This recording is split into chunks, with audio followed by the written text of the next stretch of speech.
Come on, just a little bit now. Good intro. Oh, wow.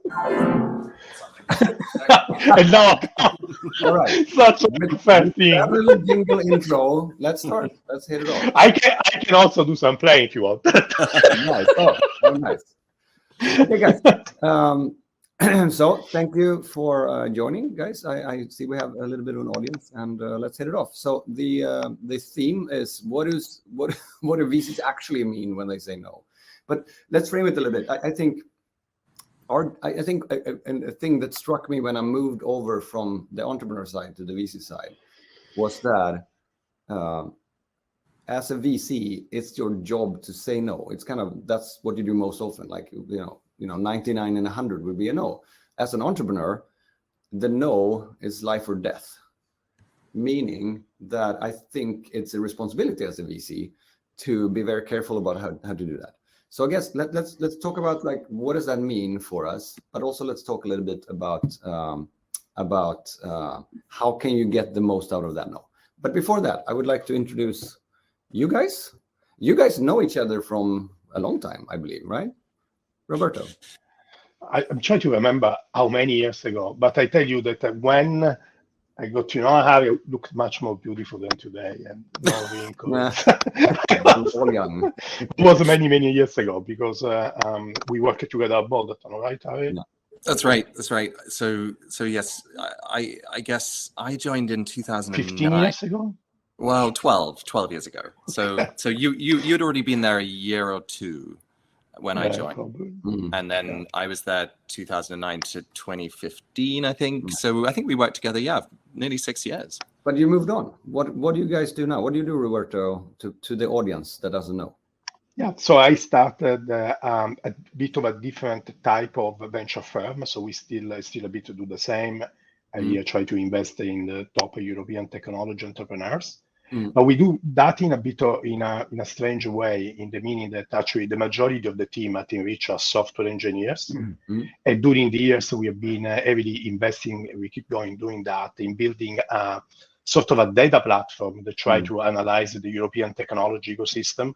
And in most cases, that is the way how we find investment opportunities. Okay. Yeah. So for people who want to hit you up after and have all your money, like what should they do to pique your interest, Roberto? Actually, it's very simple, and this would be very much linked to the discussion we will have in a few minutes. But if you actually go to our website, there is a link called Get Funded. If you click there, we ask each founder 7-8 questions, and I religiously reply to each of them. Okay. And that will give us a lot of, it will be an interesting discussion. We will discuss the no and all of that. Okay. Because actually the majority, this is also might be a bit of a difference. I don't know with you, Harry, but the majority of the flow we generate, we actually generate it. We do outbound. Only 20-30% is inbound. That is an unusual approach, but is associated with our data. Harry, how is it with you guys? I would say we're probably more like 50-50. Okay. So I'm with OMERS Ventures, OMERS, giant Canadian pension fund managing sort of 100 and something billion. And OMERS Ventures is, we have a group of us here in London, a group in Toronto, and a group in Palo Alto. So think of us as a sort of reasonably large North American venture fund with a team of 8 of us here in Europe. When we set up Europe, we realized, look, we're never going to be able to cover Europe with 6 or 7 investors, and so we sort of took a bit of a leaf out of Roberto's book, probably not as sophisticated as what Roberto has done, but we someone who had worked in a hedge fund to sort of find a whole lot of signals that could be ways of spotting, interesting companies early. And so every Monday we look at maybe 20-25 companies that have been surfaced by that. And we reach out to, probably 8 or 10 of them maybe. So that's a big chunk of our deal flow, I guess. And the other significant part of our deal flow probably comes from, we have very close relationships with angel seed funds. That's probably the more more traditional way. And then obviously there's the random things like Slush. There's 3 of my colleagues there right now. You probably saw them, John. I actually think I didn't, but maybe I should. I'm sorry about that. But hey, so yeah, and short backdrop on me then. I've known both of you guys for quite a while, when I did other things as an entrepreneur, but I'm right now with a fund called Newion in Amsterdam. I'm responsible for the Nordic deal flow, and we're a B2B SaaS fund investing early tickets of 1 to 3 million euro.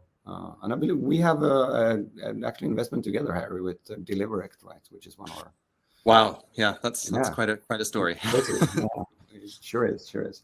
Okay, guys, let's move on to the questions then. So I'm thinking. Actually, I'm curious about this because I do this. Do you guys have like a how to say no recipe that you kind of follow when you decide to do the painful, especially maybe not the early, because sometimes it's obvious to say no, but when you follow someone a while and then decide to say no, like how do you go about that to do it in a respectable way?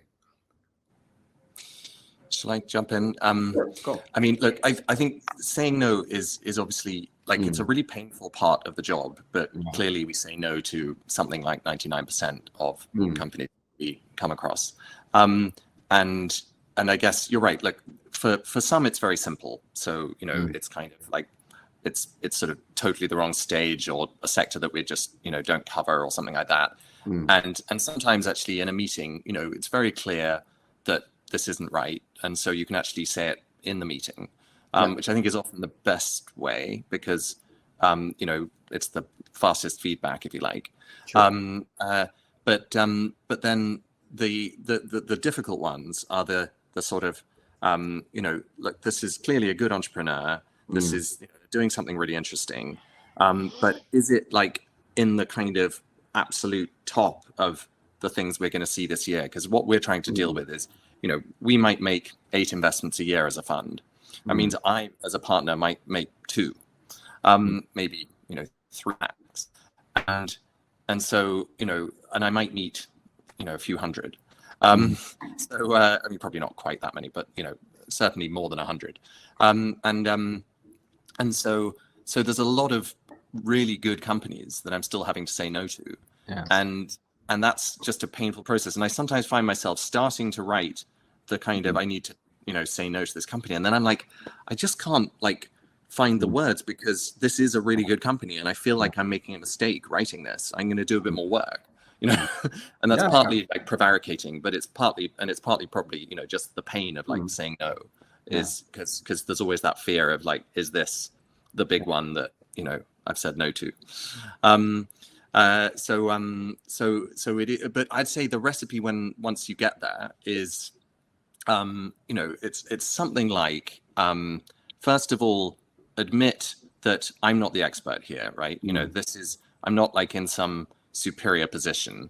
I've got limited evidence to work on, and from the limited evidence of what I've seen of your business, there's these great things, but there's a couple of things, or one thing in particular that I just couldn't get comfortable with in the time allowed, and that might be on my side, that might be something that I've missed, but it just means it's better to kind of call it now.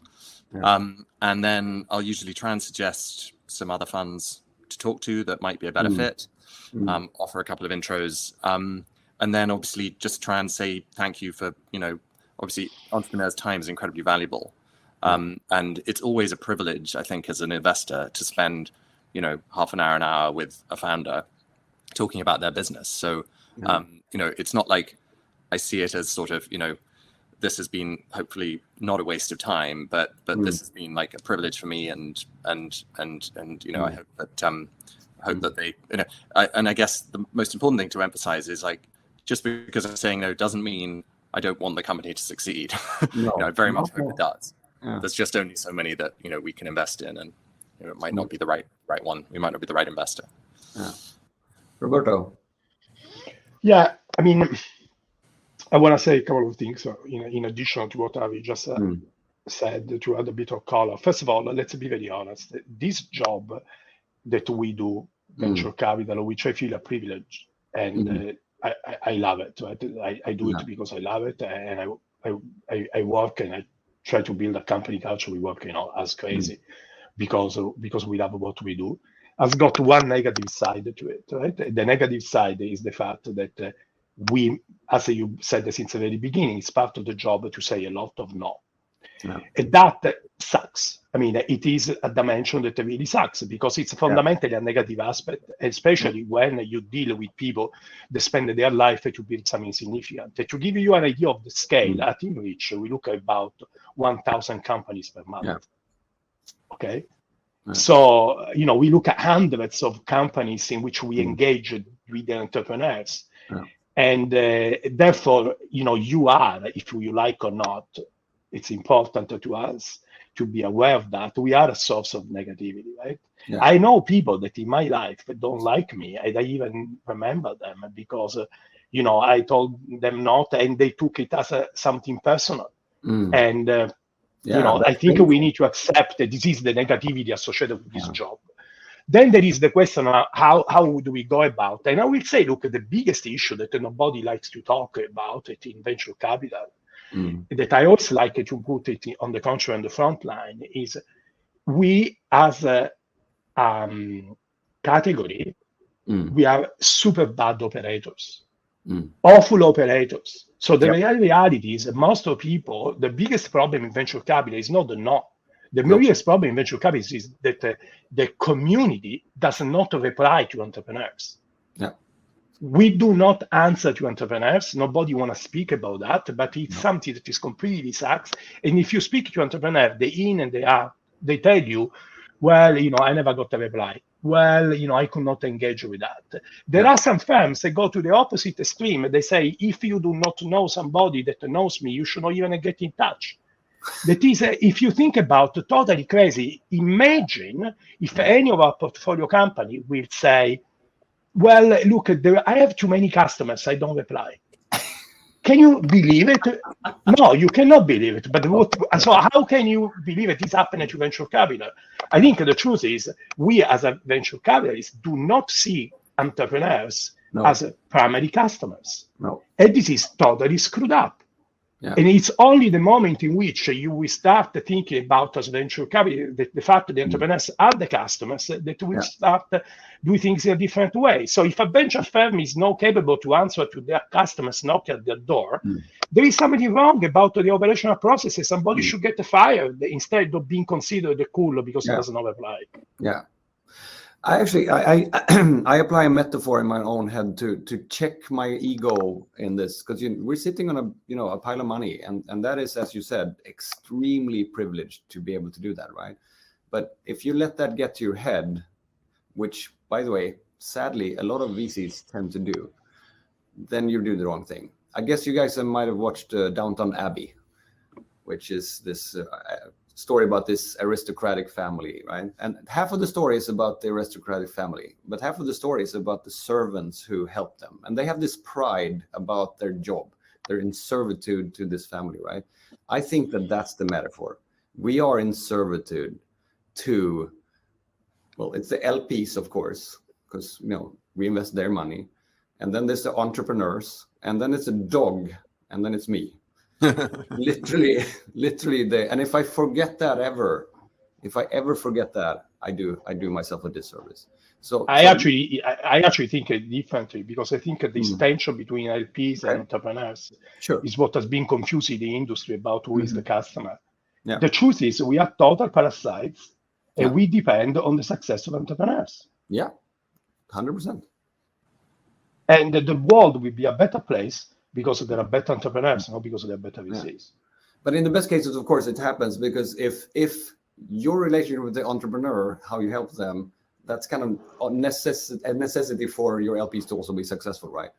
But in a way, I think, it's an interesting balance. Anyway, so I think a thing that I think Jason proposed this as a topic, by the way, but actually, how do you get something out of your no? And I think, like, if people who study sales theory, they kind of know there's a few interesting things you can do if you study sales theory. But one is if you get a no, if you ask for something and someone says, no, I can't do that, immediately ask for something else smaller, because they're very likely to then, because of the feeling of saying no, they'll give something back, right? So I mean, that's a little hack.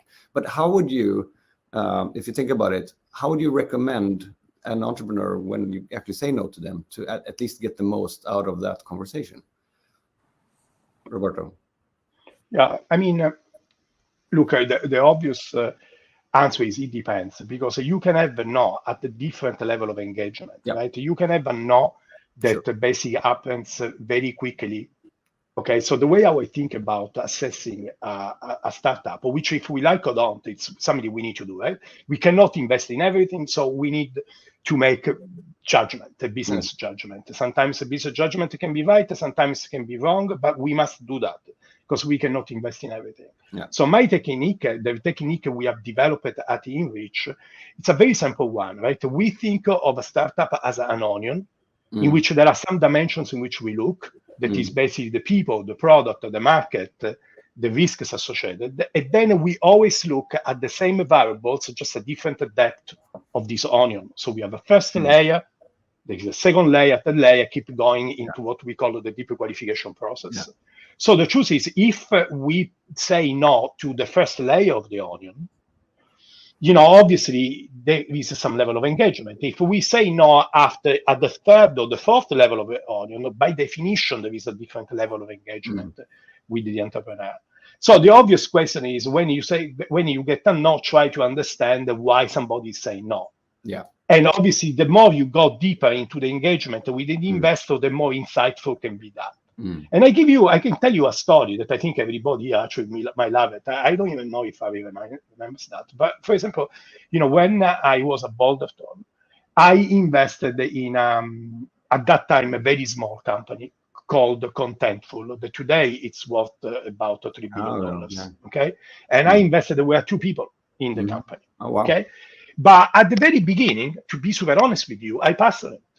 There was only one of the founder that he sent me an email, and I just passed on it.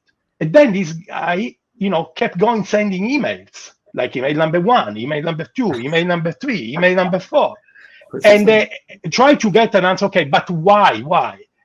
And the truth is that at the very beginning I passed it just because for Boulderton, was just a too small of a check. Then I look better and I got convinced that the reason why I didn't want to engage into a deep discussion with the entrepreneur was because I felt that the Contentful was going to be a deep tech play, and the founder was not technology enough. Okay. Then he sent me email number 5 when I told him that. The email number 5 was an email in which he hired as a co-founder somebody that was one of an extremely well-known entity, and he said, "Look, now it's 2 of us. So what do you think about that?" Anyway, long story short is what started with a no, I actually end up investing in it, right? So there is also an element about pursuing. That's so funny. I was about to ask, is it a good idea to try to convince a no to become a yes? And you actually, you answered it before I was about to ask it. In the measure in which, John, that is the key, in the measure in which you give new data points. If you don't give a new data points, then you become stubborn and you deteriorate the relationship. That's a really good point. Because I mean, generally, you probably get this every now and then that you said no to someone and they go back and they sell you on the exact same thing again and try to convince you. And it's like, in general, that's not well spent use of your own time, unless the data point, or unless you have something new. Because of course we make bad decisions sometimes as well, right? Harry? Yeah, look, I think there's Roberto is a great example. Look, I think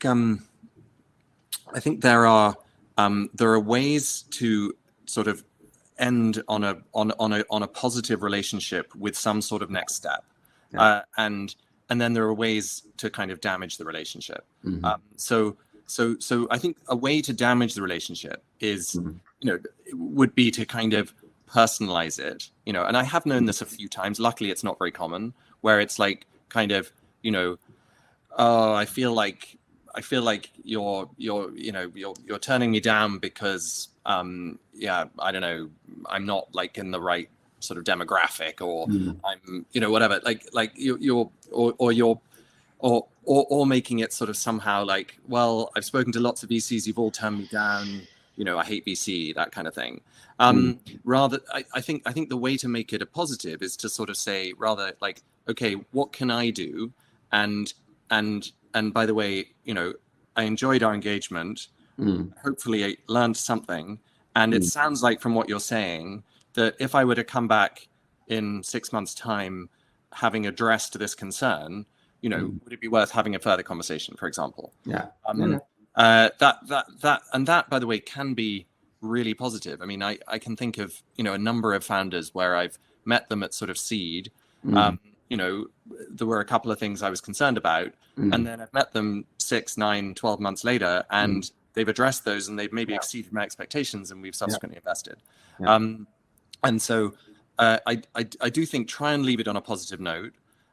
Don't burn bridges, because you know it's always tempting. There's always some ego.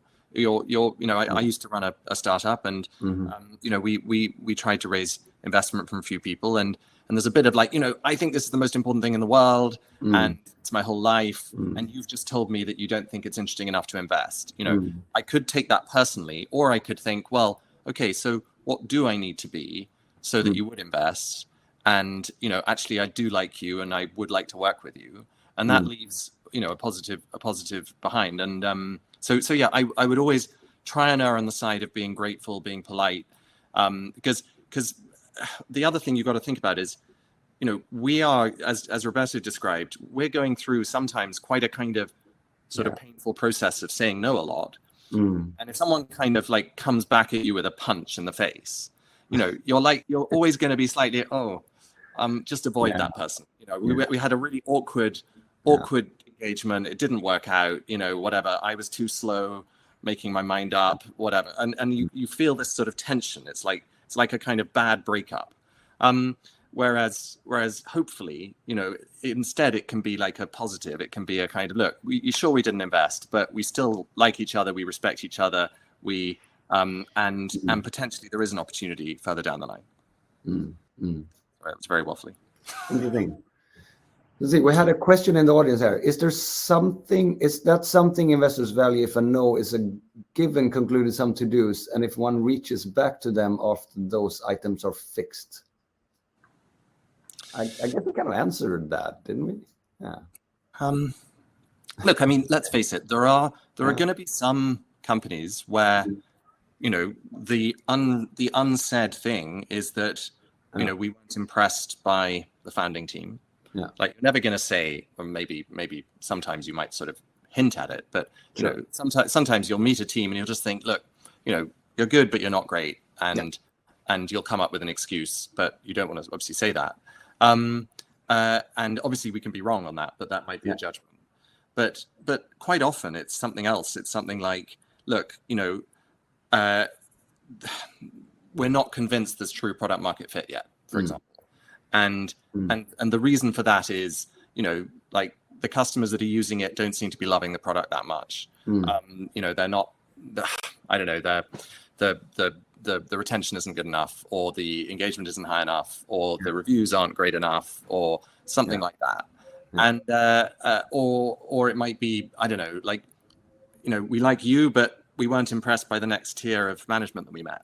You know, it's hard, like hiring your first few people, but you know, and then they might come back and say, well, look at this person I've just hired as my CTO, and like, wow. So yeah, I think it does depend on what the reason is. The trouble is, I guess, when you're saying lots of no's, you're having to be, you know, you can't obviously write like an essay every time. Hopefully once you're at the third layer of the onion, you can, but you certainly can't for like the first layer. Sure. So we're obviously somewhat limited in how valuable the feedback we can give is. Yeah, good points. For us, John, if I can intervene on that, it is a bit different because of the nature of our stage. So we tended to invest at InReach before the stage in which I've invested. So actually, all our investments are pre-product market fit. Okay. And you know, I usually I give you a practical example. We out there saying, well, we don't invest in pre-product. Yeah. But actually, there are some cases in which I've invested pre-product. You know, we invested in this company in Hungary called Kraft, that yesterday won an award from Apple as the best app. Yeah. Right? I invested the pre-product. So the point that I'm trying to make is, in our stage, that is a bit different even from high stage, is it's more of an art sometimes, and it's much more intuition and feelings than actually hard facts. Because when you invest in a team in which there are 2 or 3 people, of which, by the way, it's a very normal thing for the things I've done in all my life, even before InReach, then it becomes very much more about, okay, do I really think I have a good fit, for example, with that team? The team might be very good, but the question is, are we, as InReach, the right people to help them? So it might not have anything to do with the team. It might be something else to do with us. If the conclusion of that is not, we will not invest. If it's a problem that is a very interesting business idea, but it's not a problem, for example, with which we can connect. Therefore, we will become just a stupid money we cannot help. We will not invest. So it's very difficult to define. Some people ask me, why don't you just write on your website the things that you don't want to invest? The truth is, long list. No, the truth is it doesn't work like that. No, because it's not a mathematical formula. No. A lot of this, in our stage even more, has to do with things that are completely untouchable. Yeah. And people need to understand that if you are an early stage investor, you are almost a lot of you are tended to be very entrepreneurial in your decision-making process. Yeah, I think that's true. Good point. So let's play with this idea. Do you guys have a personal no that you regretted? I mean, like so many, right? And I think there's different categories of no that we regret. There's probably no's where kind of, we couldn't convince the team around us, whatever. So we probably didn't try hard enough. And, Roberto will remember, like, for example, Deliveroo would be a good example where, I think both he and I were trying to get that done once at Series A, and but we probably just didn't like connect enough with our team. Then there are no's where, like we love the founder but we don't understand the market enough, or there's something. And like one example there for me would be a company that LifeBit Biotech, where Maria Chatsu is just a phenomenal founder who I met and was like, wow, you are a force of nature. But this thing you're doing, which is sort of it's a platform for managing genomics data. I'm struggling to get my head around. I can see it's going to be an important category, but I just don't have any real sense of whether this is the right product, because I don't really understand that problem enough. And like, I'm still very friendly with her, but I really obviously regret that. But anyway, those two, I'm sure Roberto's got one, and I'm sure much more famous. I have many, I would say. So look, I mean, I think the question here is, first of all, I consider myself as super lucky, because I have been having opportunity to invest in people like Vuga. When there were 5 people, it was a great exit. I invested in Depop when there was 1 person, and was sold to Etsy for 1.6 billion. I invested in Vivino when there were 7 people. I invested in Contentful when there were 2 people. In Sold when there was 1 person. So first of all, I would say I am super grateful to the luck that I had with these incredible entrepreneurs. However, I think I always say this, right? Investors are not humbles. They must be really logarithmically idiots. Yeah. Because if you are a good investor, it's your job to see deals, to see opportunities, and meet fantastic entrepreneurs. So if you don't have your dark side of your portfolio, it means you must be or a bad investor who doesn't see very interesting opportunities, or so an idiot that you don't understand that you made a mistake.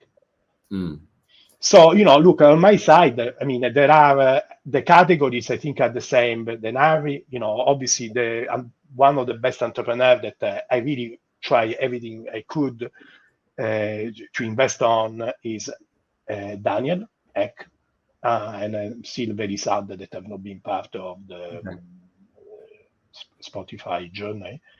But one that, for example, is very, very famous, in which said no, and I think I was like my first 2 weeks at when I was in my previous firm was this small company out of California called Twitter, right? Oh, that's smart. But the last mistake, a big mistake that we have done at InReach has been hopping.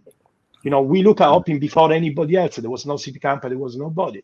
We just felt, okay, let's build a little bit of the relationship, see how things evolve, and we were not just close enough to build that relationship.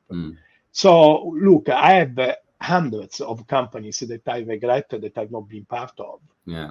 And I'm very sorry. And the thing that I try to do is I try to learn as much as I can from our past mistakes. At InReach, we spend every Monday our investment team meeting start with which mistakes did we make. Oh, good. Thoughtful. Thank you, guys. I believe we're running out of time.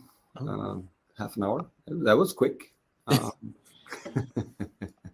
Hey, it's really good to see you guys again, and I hope that the audience enjoyed the conversation, and I enjoyed talking to you guys. Awesome. Any last words? Look, I mean, it's always great to do this reflection on something. Obviously, that this is like the most important thing we do. Ultimately, is the decisions on which companies we then work with for the next 10 years, and hopefully are able to help. But ultimately, it's it's always more down to the founders than to us. So yeah, look, I think it's great to just reflect on like how we can do that better. And obviously the message to founders out there is never take no as a kind of as meaning that you don't have a great business.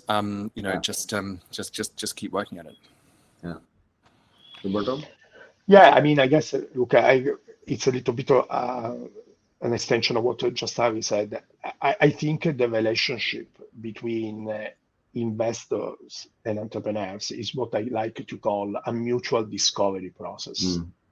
And it's about the fit. Yeah. And so it's not about yes or not, it's about are we, in case of InReach, the right fit for this team, for these entrepreneurs. And if the fit is not right, the entrepreneur should pass on us.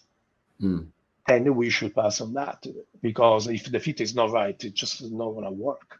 Yeah. So it's like hiring somebody, right? This is not about a transaction. Yeah. Venture capital is not about doing a deal and then after see you, see then, right? Then you shout. And this is about a fit. I'm going to work with this team. We're going to work together for 10 years, maybe even more.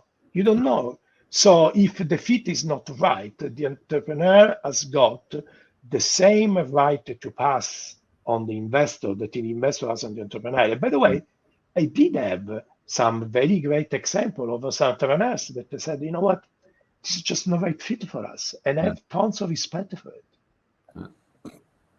Yeah. True. Thank you. So last thing then, how do people reach you if they want to reach you? For me, gosh, I mean, LinkedIn, Twitter, email, I'll put in the chat. There we go. Roberto?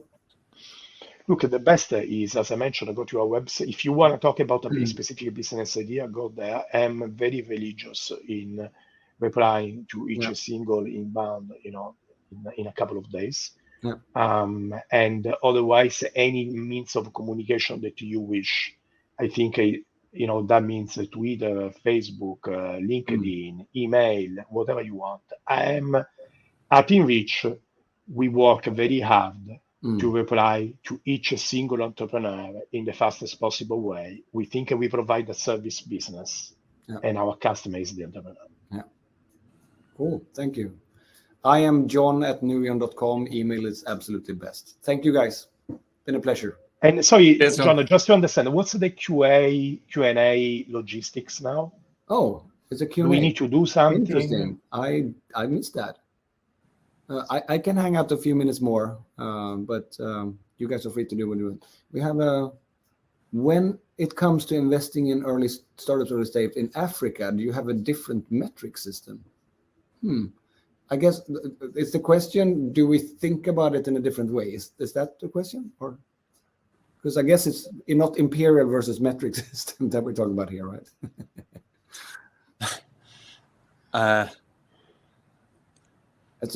We don't invest in Africa first out, so that's a hard question from that perspective. Yeah, that's a hard one for us because we're at the moment only Europe focused. But I know a lot of European funds are broadening to like all of EMEA. Yeah. Index have been doing quite a lot. Yeah. In Africa recently, for example. It would be interesting to have Antler in on that conversation. That they've opened up like a Nairobi hub or something like that to do like an accelerator program in Africa. It's kind of interesting.